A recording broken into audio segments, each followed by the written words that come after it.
Hello everyone and welcome to another episode of the Beam podcast, where we shine a light on the work, people and events that shape our industry. For those who don't know me, my name is Ben Hull. I'm the Managing Director of Bright Vision Events and my role at Beam is as Marketing Director. And today is a very, very special day. We've got two fantastic guests and we're going to take some time to reflect on 2025, look back at what we've achieved, but also look forward to the year ahead. And I'm really honoured and been really looking forward to this conversation. So I'm joined by two fantastic people. I have Louisa Watson, current chair of Beam, and David Tremmil, incoming chair of Beam. And what I like today is the fact that you two don't really know why you're here, which is great. Nothing new. Totally unprepared. I'm fully in control for once, and it's a great place to be. So I'm absolutely loving it. So look, thank you for your time. Louisa, it makes sense to start with you actually. Looking back then, how's this year been for you? Amazing.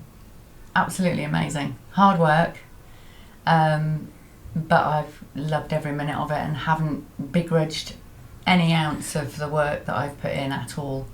It's been brilliant. I've learned so much, had so many laughs and so many kind of achievements, professional and personal. Yeah. It's been brilliant. It's been amazing. Hard not to have laughs with the gentleman next to you. Too many laughs with the gentleman next to me. Too many laughs. But you mentioned some of the achievements. Were there any particular milestones that really, really stand out? There's loads of them, to be honest with you. I suppose. I mean, I don't. Yeah, that might be you. Yes, you. Yes, sorry, you. We've had some amazing events. I think the forum was, kind of a real sort of proud moment for both of us. Yeah, very much. It was a big one, wasn't it? Yeah, it's a big one, and I think the content was amazing. It was brilliant. All of the feedback and the comments that we had afterwards were just amazing. So I think that was one that stood out. Doing the first collaborative event with the MIA was really good as well for the ESG event, and actually the collaboration in general for all of the associations, the BTA, the MIA. I think that's been a real good achievement. That's something that's made me feel really good, actually, getting all of those individuals round the table for the Code of Practice. We did the last Code of Practice review on Monday, which went brilliantly well, and some really kind of positive updates to it as well. And I just kind of looked around the table and thought, God, this is amazing. This is our some good people. Sector coming together. Our industry is fabulous, isn't it? Yeah. It's great when we all come together. We do need more of it, absolutely. So that was but every tenure, I guess, has its challenges, right? So have there been, what hurdles have you kind of gone through this year? Is there anything particular that stands out? Well, I suppose that in my mind, the challenge was that I'm a venue and I'm the first venue chair of an agent association, which it is an agent association, very much so. Yeah. So I kind of had the challenge in my mind, although I was going to say, was it really a challenge? It really wasn't there, and the support that I've had from the agents has been just overwhelming, absolutely overwhelming, and people that I perhaps didn't expect. On some of the projects that we've run, on the service charge best practice that I ran earlier on in the year, the support from the agents was immense, and in fact for every project it's been immense. So I was really, really pleased and proud about that as well. Like I feel so totally honoured to have done this tenure, honestly, really, really do. No, it's absolutely brilliant. You did a fabulous job. Thank you. I think she's underselling herself. She's been fabulous. Yeah, you have been absolutely, absolutely wonderful. So absolutely brilliant. Not so easy to work with, but I'm joking. I'm going to say that. Am I allowed to do that? No, she's been brilliant. Absolutely brilliant. So, in your view, what's the biggest impact Beam have made in the last 12 months? Tough one. David, you can help as well. Yeah. I would say probably elevating the brand, and I think that's not just a one-person thing. That's the board. Everything, and I think we've come such a long way. I mean, I'm speaking on behalf of Louisa, and I think she could say it herself. But though, like I said, she undersells it because she's like that. I think the brand is well recognised now, and people take us seriously. And I think that's always the challenge coming from HBAA, having that change and then going out and explaining to people why we've had the change. Yeah. But I think people get it. You walk around now, you know, you've got the little badges on and stuff, but people recognise that we are running, and we know what we want, and that's always a positive thing, you know. And I think when people see you and they're asking for advice, and they want you to be part of something, then you know you're in the right place, and that can only be a benefit to agents and the venues. And as Lou said, being a venue sort of, you know, head, you know, the chair was always going to be difficult for her, but actually it wasn't. I think it's just it was frightening because it was a venue. I think she's done a fabulous job, absolutely fabulous. I agree. And I think there's a reflection on the industry, isn't it? That it was just open arms, and actually it wasn't an issue at all. No, it really was open arms, and it was almost like, you know, everybody was saying, let's make this better, you know, let's do this for each other. And the number of people that have contacted me recently as well, to say thank you for this, or this has been brilliant, or you know, just fantastic. It's been a year of learning and kind of life-changing stuff, really, and that has cemented me to this sector, I think, for good. Forever you're trapped. Yeah, forever I'm trapped. Yeah, but thank goodness, I'm delighted about that. Yeah. I think one of the things about Beam now, and actually something that my boss Steve said to me the other day, is it's gone into a whole new level.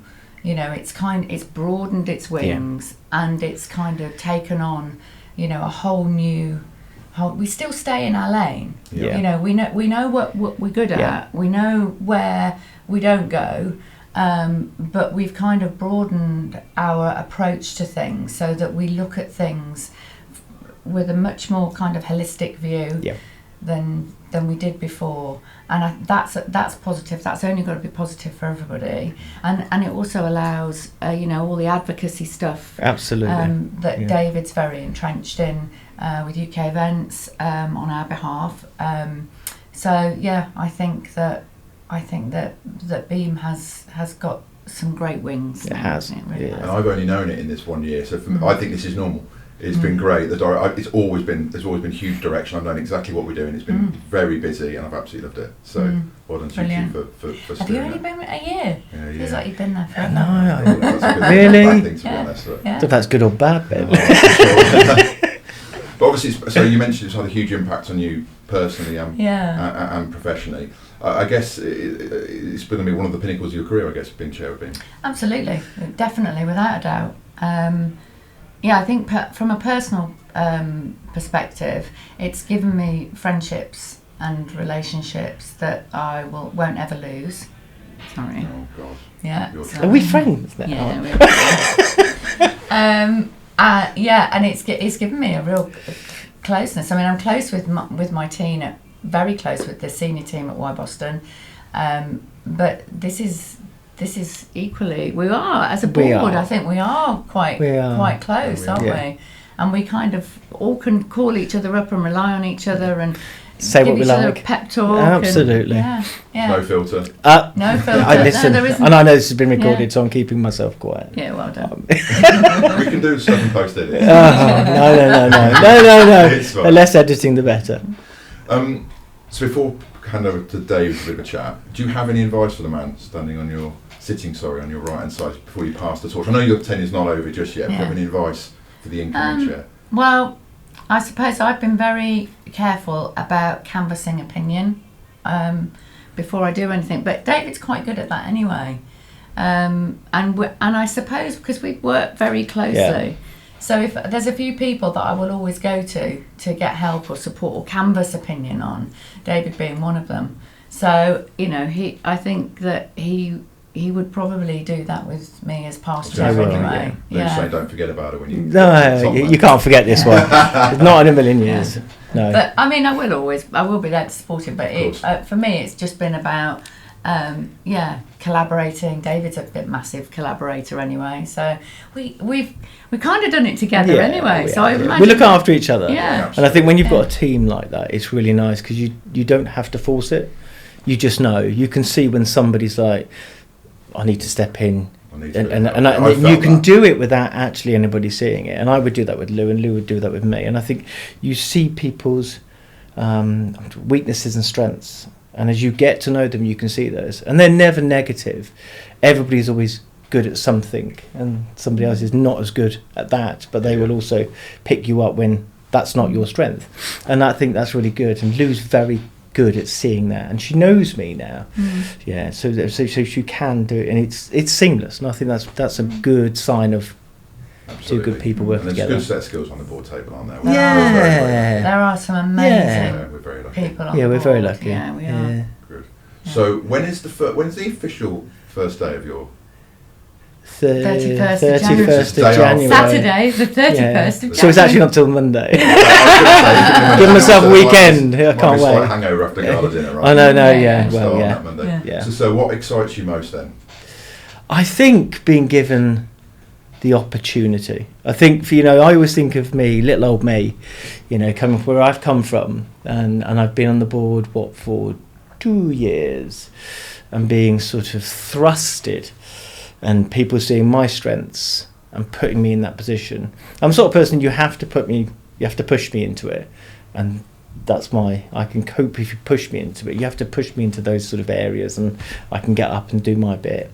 And I think being asked to go on as vice chair and work on Louisa was a absolute, not even a thought process behind it. She's just a good human being, and I always think I need to work with people that are like that, have that sort of empathy and stuff like that, and I've got that as well. So when I was asked to go on to be chair, I remember thinking in my head, right, okay, can I do this? Yeah, can I actually do this? And there was conversations that were had, and sometimes you just need that. And then I thought, no, I can do this. We are going to do it.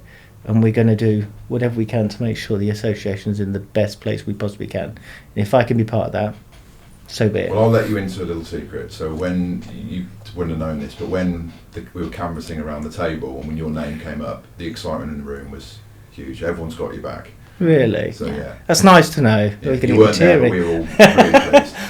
Do you know what? And that's really nice to hear, because I think when you've got a board like that, you'll always fall. There'll be some things that you just don't get right, and that's what's important with the board that we've got, is that they will look and go, actually we'll pull him back slightly because we can see that something's happening, and then we'll give the advice, and that's why the board is so good. And I actually think that is our main strength as an association, actually, because although chair and vice chair, that's great, and you do kind of guide and lead certain bits, it's actually the board that makes the difference. Yeah, it's not really down to one person. No, it is really. Well, the volume of work's not possible. I found that out pretty quick. No, because it is a really hands-on role being part of this board, and there is kind of a real drive with everybody that sits on that board in their own spheres, in their own kind of expertise, whatever it is. There is a real drive there from everybody. And I think that's what has really allowed us to grow and to do what we've done over the last couple of years, and I think that will make the difference in the future. Yeah, you can see the passion, and I think with an association like this, we could have plodded along, and going back in the days, that's exactly what the HBAA did. It plodded along, it kept its lane, it was happy, it had its members, didn't really do much. Then all of a sudden, new sort of people came in and went, no, actually we've got to change this, and we had. And certainly for my year next year, it's just going to be much of the same, because I think Louisa's put it into such a great place and it's in a place where I would put it. It's just pushing the association into different spheres, and if that makes sense. I have to say that I kind of followed on from Julie. If we go back to when Beam was born, Shani kind of gave it its lease of life. Julie took it to Julie Shorrock took it to the next level in her year, and I worked quite closely with Julie then. So, and she kind of went, go on, off you go, you take it, and has been amazing support for both of us. Yeah, absolutely, she's been wonderful. So it's kind of transitioned then with David and I, and then David. So although it's only a year tenure, because people are quite surprised sometimes that it is only a year, you do work quite closely with everybody, so there's nothing breaking and fixing. No. It's just a literal transition of taking it, carrying on that trajectory. Where it does feel like an age. And I think it's hard work. When you take this over, it's not, you don't just flown by for me. Well, to be honest, I just look and I think, God. And I hope mine does the same. I'm not trying to get I'm not trying to get rid of it, but I remember Louisa said to me, she said, I just want to make sure that you enjoy it and you get the best out of this as I have. And I said, I will. And if I've got the people behind me that we have now, I will enjoy it. And I am really looking forward to it. It's a proud moment for, not just for me, but for collaboration, as in terms of all of us together moving forward. And I'm just so proud that I've got such good people behind me that they'll be there. Yeah. And actually the members as well. I think the members appreciate it. I mean, the interaction from certainly from agents that would not normally be in there, or venues that have not normally been in the association, and they come to you and go, "Oh my God, this is brilliant." Yeah, the last members meeting was just so good. It was fairly basic in terms of production, and it was 10 till 4:30, I think. We went through. But the conversations that were in that room, amazing. Yeah, and when they appreciate it, and it is about the members. It's not really about us. Yeah, it is. When the members say it to you, you know you're doing the right thing. Yeah. When they're saying, "Oh my God, I can't believe we're in the middle of, Parliament. We're sitting here having dinner. We've got MPs here. We're doing advocacy. This is just amazing." And that is all of us that have put ourselves on the line to push this, and we've got there. And the association has changed. I mean, with my membership, with my day-to-day, we've been members for 10 years. We've only really interacted in the last 3, which probably coincides with the step change you say from the HPA to Beam. So, no, it's been great. Yeah, and I think it's made it look younger, and that's a really bizarre thing to say, because HPA was seen as the sort of the old guard, and it was, whereas Beam has got a bit more of a younger feel to it. I'm not saying that I'm young, but it's certainly. But what it's done is it's pulled in some of that younger generation as well, and opened it out to them as well, because they're our future.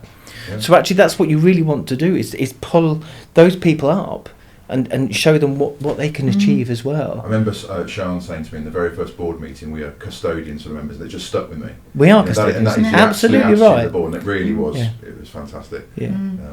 So have you sat down and have you got a list of priorities for next year? No. I have. I know I've got a list of priorities. You can share? I think for me, it's about making sure that there is continuity from what Louise has done to me moving forward. I actually think what Louise has done is what I would have done as well, and it's just adding to that. When we look at the forum, after Louisa's one for July was Relationship 2.0, I want to go with Relationship 3.0, because actually it's really important. It's about human connection and things like that, and things like that are very important. So actually we have a good synergy, because a lot of what Louisa does is what I would do. Yeah. So I want to try and just move that a step further for next year and just lift it slightly more, and that's when Louisa, Lyndon, all of those come in. I'm trying to grow, certainly for next year, the State of the Nation. Yeah. So we've booked the State of the Nation now. That came through this week. I think it's 9th of June. And I think we were doing we had a boardroom table about 20. Is it about 25, 26? For the dinner, for the lunch at Parliament, was it 30? 60. No. The one we just had this year. We had 48 round. 48. So we've gone for 60. So we've increased it, and there's a reason why I wanted to do that. Is because I wanted more people to come in, because it's limited. Yeah. But there are the association is growing. So actually you want to bring those people in. So we're going for 60 now, which really stamps it as a big event in the calendar now. So when you've got the forum and you've got that dinner, obviously the gala dinner's there as well. But a lot of it is going to be the same, but just lifting it a little bit more. So there's definitely opportunities out there, as you say. Oh, God, yeah. Can we talk about the gala dinner? Yeah, of course we can. This is your forum. We are. Because I'd just like to say, if you are not on the list, then you need to be. That's what. Yeah, I mean, awesome. listen, It's if you're good. not on it, then you're Yeah. mad, absolutely mad. It's going to be an amazing dinner. It's gonna There's be so much work gone I'm into this. excited. I'm Yeah. not involved at all. I'm just Yeah. going to have a great time. Yeah. What I would say is that We've got some great partners. Yeah, in that. yeah. So obviously the Belfry have been Yeah. absolutely unbelievable, and the suite is incredible, isn't Yeah. it? It is a literal blank canvas, Yeah. and Yeah. the eventologists have like absolutely Very good. capitalised on every Yeah. corner of that room. yeah, And then we've obviously got Mr. and Mrs. Gray that Yeah. are doing all the performances. yeah, Because the evening, although we have got a small awards ceremony at the beginning of Yeah. the evening is really going to be for people to enjoy each Yeah. other's company and let their hair down. yeah. So Mr. and Mrs. Gray are going to help us with that. And then G3 are doing all of the AV as well. And they've been brilliant. They've all And if anybody knows us well enough, our personalities are very much in this dinner.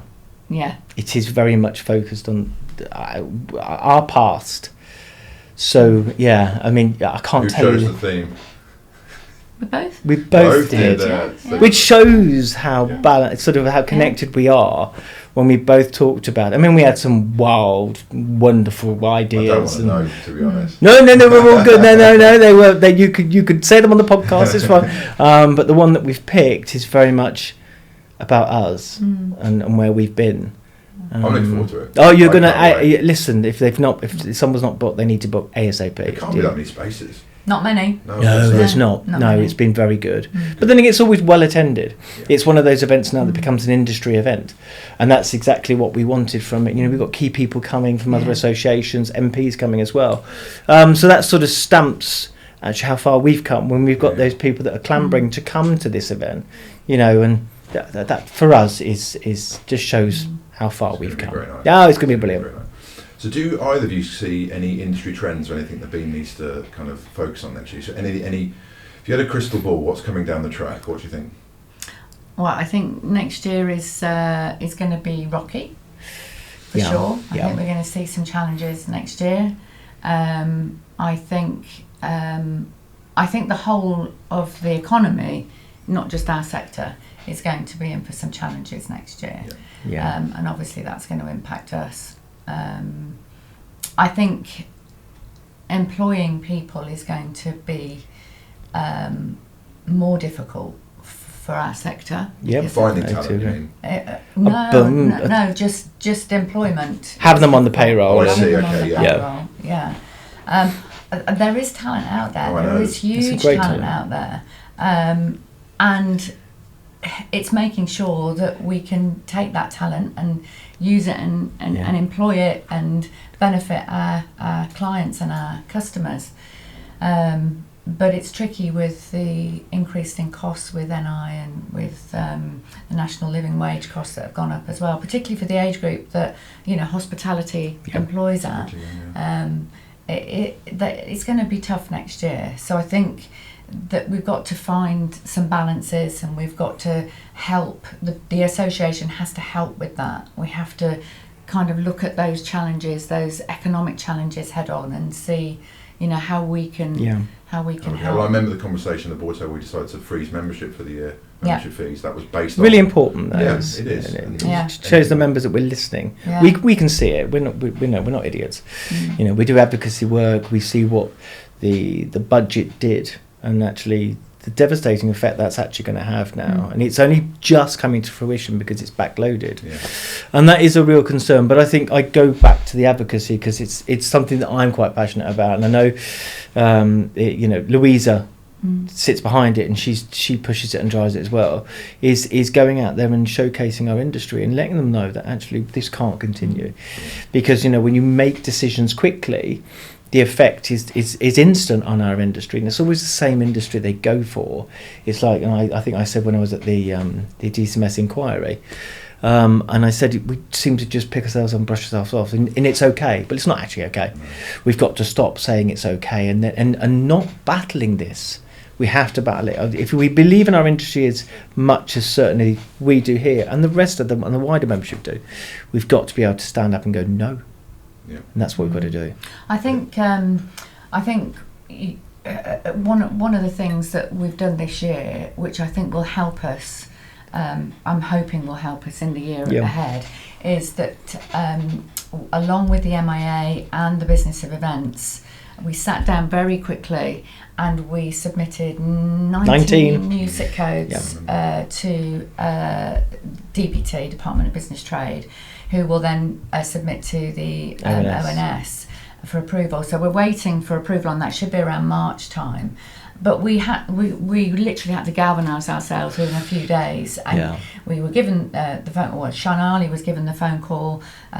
She got in touch with ourselves and Robert from the Business of Events, and we literally just sat on a Teams call, and we just batted it out and went through it. There was a lot of form filling, wasn't there? It was. And a lot of toing and froing, but we managed to get that. I remember the speed, because submitted. by the time I knew about it was done. Yeah. And I think sometimes you have to do that. And that just shows when you collaborate and you've got good people to collaborate with, you coalesce around it quickly and just get on with it. You're not sort of chewing the cud. It has to be done. We knew how important that was, and actually it only comes round every 5 years, and most of the time we've been missed. So this was such an important sort of time to do it. And I mentioned it at the inquiry and said that we'd done that, and actually asked for them to give it some welly behind and say this is very important. And it's not just important for us, it's important for government, for them to understand the value of our industry. You go back to COVID, so many people were lost through the net, but we pulled in venue finders, we pulled in the AV companies, we pulled in the wider supply group who are integral to our industry. Absolutely. And I'm intrigued as well, personally. What's the time frame for this? Like finding out. So March. Yeah. They do give you a. Well, we'll get an inkling in March, and I think it comes back. And if they decide they need more information on it, we would have to then go through it and just add to it and then put it back again. But this is only ever once in a blue moon that we get the opportunity to do this. There's the irony of being pushed. We have days, and then it ends up being months and months and months down the track. I know it's important decisions, but it just seems a little bit. We did run it past ESSA as well. There was a couple of people, because we had time. Literally final hours before the deadline on Friday at 5 o'clock. We were literally running it right up to the last moment. But I think that that's important for us for next year and the year after and the year after, because it will allow us to have more informed conversations with DCMS or DBT, whoever, and they will begin to understand that when they put a policy in place, let's talk business rates, they put a policy in place, like the business rates, what an impact that's going to have on our sector. Well, hopefully, what it will do is open the door to the Treasury. I mean, because we all talk about DCMS, DBT, and the Foreign Office, but actually the Treasury is the one that makes the difference, because they talk about rates. Rachel Reeves stood on the dispatch box, and we were all sitting there waiting to see what happened, and all of a sudden there was this great, we're going to get a discount on our rates. And actually, when it all came out, we were genuinely quite excited, and then it all. Well, only if you're Harrods. Well, if you're out. Well, my lads say that. No, listen, I think absolutely. So if it opens the door to that and creates conversation with them, then that's a positive thing. And like I said, what it does is it showcases how much and how important our industry is, and what it brings to the coffers, because the Treasury only ever work on the money. Is the tax receipts. What is it bringing to us? Which we all know, because that's what Rachel Reeves did, So, but isn't that a perfect example? You go back about the collaboration between associations. If that community wasn't there, we wouldn't be able to turn that around so quickly. No, you're absolutely right. Maybe the last time, 5 years ago, there wasn't that collaboration. No, there wasn't. And that was the problem. No, we were you're very right. fragmented, and that was half of the problem. DCMS was sitting there going, well, I don't know who to talk to. I don't know who to believe. I don't know, and now it is different now. Much, yeah. We all go to the same things. We're all like-minded people. And actually we realise that if you don't collaborate, you don't get anything. We've spent so many years just waving our own flag in the hope that somebody might see it and will make a difference. You can't make a difference in a fragmented industry. It doesn't work. And I think We've seen it. I think that the collaboration was key with the Code of Practice review that we've just done. So Code of Practice is last reviewed 3 years ago, and we've just done like I said earlier, we've just done the review, finished the final meeting last week. And it was fairly pain-free, to be honest with you. There's some strong opinions around the table, but it was fairly pain-free, and that was because it has been adopted by the wider industry. You know, IAC, the Institute of IAC. You have to cut this. International Association of Conference Centres. IAC, the International Association of Conference Centres, also endorsed the Code of Practice. The AIEA endorsed the Code of Practice. They were around the table with us. The MIA were around the table. BTA around the table. So this isn't just a Beam Code of Practice. No, it's an industry Code of Practice. And it made it. I was about to say, we are leading on this Code of Practice, aren't we? We are. It's the industry standard. Yeah. But it's made it future fit. Yeah. And it's so important that actually what it's done is it's realised that actually the future is changing, and the way we do business changes as well. And we're just tweaking it to try and cover the future, you know, and it was really good to see, you know, venues, agents, other associations actually coalescing around the ideas and agreeing. You know, there was no battles, because there aren't battles. You just find the happy medium. You find the happy, good sense. And actually, that's all you should be doing in business and in association, is finding a happy place, because we're all looking for the same thing.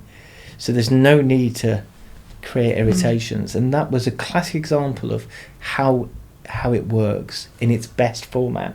It's brilliant. We walked out. Is this going to be your leadership style for next year? Yeah. Happy place. Happy place. Listen, and I always say, because if we're in a happy place, we do good business. You know, and I think that's a real good place to be. You know, I am not a clasher. I'll fight for the association, but I am, as Louis says, I'm about collaboration. Collaboration is key, and in my business it's exactly the same. We collaborate, and that's where you do best business, and that must be the same for the association. So I'm all about collaboration. So your message for Beam members? This is absolutely. What we're to if you're not going to collaborate. Get out. No, not that. No, you'll be on the Nord. We'll have a good list and a bad list.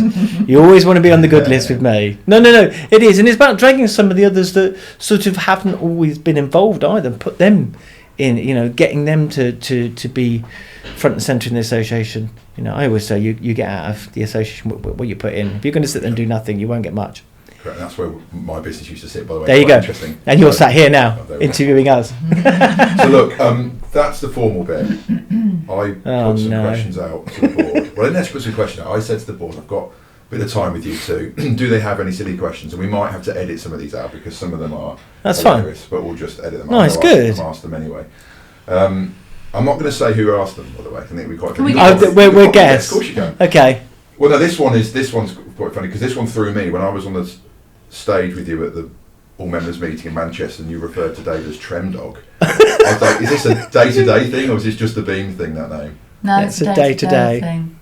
Yeah. So his when I first met David, I hooked up on Instagram, and he is the Tremdog on Instagram. You are joking. No. So I instantly and I don't think anybody really realised that. No. Until I mentioned it. It was very much about a year ago. Yeah, it's a personal thing. Yeah. Well, not anymore. It's not anymore, no, because and do you know what? Affectionately, people would come out, Tremdog, and actually I get emails with it, and I love that, because I just think that that's the personality coming out. You know, I'm approachable, and I love the fact that you're able to do that, because there's no offence by anybody calling me Tremdog. You do realise now that everybody's now going to call me Tremdog when they listen to this. I'm fine with that. I'm happy with it. Yeah, no, I'm fine with that. Affectionately known as Tremdog. Yeah, good. I won't tell you where it comes from, but I don't know. Don't ask. Lou, this is great. I think I know the answer, but I'm going to tee you up on this. I've been asked to ask you what your most embarrassing moment at work is. Oh no. That's Lyndon that's asked that question. I'm not saying that. No, it is. I know it is. Do you know David? Yes, he does. Oh, okay, yeah, I do. I'm. So it's not for me to say. Right. I've got to do this. Have I? Yeah, no, come on. I don't think it's all. I think it's great. Made me laugh. Go on. So, oh God, when we go to other venues, our senior team at work, we appreciate other venues, and we like to take pictures and send them back to the senior group, and say, this was amazing, we stayed in this venue and they had this and they had this, and isn't this wonderful, blah, blah, blah, blah. And I stayed at a really lovely boutique hotel in London. It was the night of Elton John in Hyde Park, I think one of his last performances. And we came back really late, my husband and I. And it was summer, and we were shattered. We just lay on the bed and went to sleep. Michael got up the next morning and said, I'm going to go round the corner to Starbucks. You have a shower. So he went off, and I went into the bathroom and thought, this is really cool, this bathroom, this is lovely. I'll take a few pictures before I mess it up, because I hadn't really been in there the night before. So I started taking some pictures, then Kat proceeded to have a shower. I didn't think anything more of it. Monday, I sent all the pictures, because I did the lobby and everything as well. They had a really cool little cafe, and so I did some of that, and some wellness pods that they had that I really liked. Sent off the email to say some really good ideas here. Didn't think any more of it until a bit later on. I wanted to remember what the name of the amenities were in the shower. So I went back to the picture and enlarged the picture to look at the brand and realised that my naked reflection was in the shower door, which was very much like this. I had to... I actually rang Christine, the revenue director, at first, and said, what am I going to do? I sent this round, Steve's got it, Simon's got it, what am I going to do? She had to put the phone down. I thought she was going to have a heart attack. She fell off the chair. She was on the floor, crying. And she phoned me back about an hour later, or no, 5-10 minutes later, actually, the first time she phoned me back. Still couldn't speak, still crying. She actually did phone the IT director and ask him to delete the email off everybody's email account very kindly, because I was mortified. I was so embarrassed. But and then Steve rang me, and his words were only you. That was his words, only you. Hashtag nudegate. Yeah. So that I've got to say, that was one of the most embarrassing things I think I've. Can you imagine the moment, literally, when you realise? I'd be mortified. I died. No, I'd have deleted it straight away. I've just been on holiday as well, so they were like beacons of light. Woo. Oh, okay. Well, that was the story I had. So, it was. Can you imagine if it was a different one? That'd be hilarious. And that was Lyndon that asked that question, wasn't it? I'm not saying. It was. I know it was. We know it was. Yeah. I want you to guess who asked this one. Oh God. Ask David how you pay for a taxi when you realise you've got no money. You don't need to. Oh dear. I can't answer. Ask the question. He I didn't can't actually, answer that. He didn't pay. No, he didn't. We did find the cash, but you We did did find suggest I the just had all I suggestion. had was a suggestion. Yeah. Who asked that question? That was either it's either Julie. No, it was Shan. I'm not saying. It was Shan. One of those two. She was Because in the Shan, taxi. if she was. Yeah. Anyway, that's Yeah. one of those moments that is just for the taxi. Yeah. That's fine. But it showcases my sense of humour. I feel. Anyway, if you want to laugh, get in a taxi with me. I've been asked about your extensive gin collection, by the way. Do you have a photo? Massive. You do Yeah. have If anybody knows me, gin is my It's your thing. tipple. I would say, We know your favourite. Monkey 47. Yes. Does everybody need the address? Or Send it to the post anytime. yeah, I'm a gin lover. I made the mistake about 3 or 4 years ago, and I was at home, and Mark said to me, he said, "Oh, what do you want for Christmas?" Everybody keeps asking me. And I said, "Oh, I don't know, gin." And I think it was 16 bottles of gin. Wow. And I swore blind that that was- I'd never say that again. You did give Never. me a bottle, actually. Yeah, I did. I'm very good. I like to push it out, and lots of people. Very nice. Yeah, but I have a gin cupboard. It's my go-to. Yeah, I rarely drink, actually. I'm typical. Oh, don't look at me like that. I do drink, but I tend to. It's all or nothing. So if I'm with these lot, then I'll have a drink. But I am. It's all. And it is all. It's all. Yeah. I could. Yeah. Anyway, moving on, because that Moving makes on. me sound like I've got a problem. I haven't got a problem. We'll put it out there. And continuing with you then, are we going to see Beyonce again next year? Oh, That was great, single by the way. ladies. No, You have it because on video.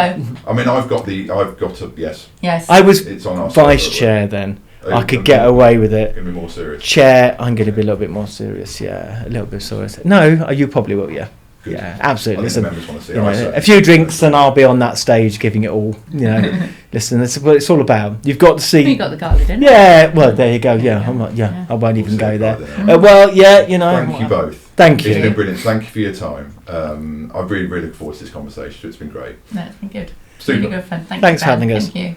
So thank you to all of our listeners. This has been another episode of the Beam Podcast. I hope you've enjoyed what we've talked about. As our members, do please stay engaged, do please stay involved, and do please stay connected. This association would not be what it is today without you, our members. This has been another episode of the Beam Podcast. I've been Ben Hull. Until next time, thank you.